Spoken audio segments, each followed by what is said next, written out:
wag na wag mong lolokohin. Kasi kapag nag-umpisa kang magluko, yan ang sisira sa lahat. Tapos na ang laban kapag nagloko ka. Yung iba nga dyan, di ba? Sabihin nila, pinatawad naman ako may second chance.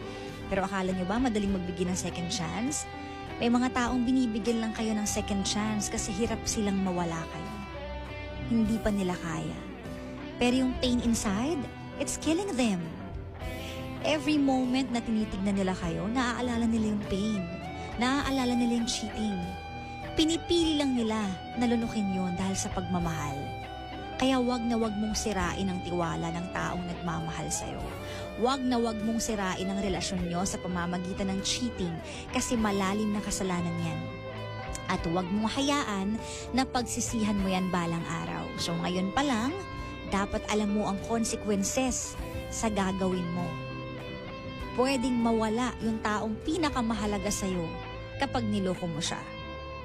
So ayusin mo ang pagmamahal mo sa kanya.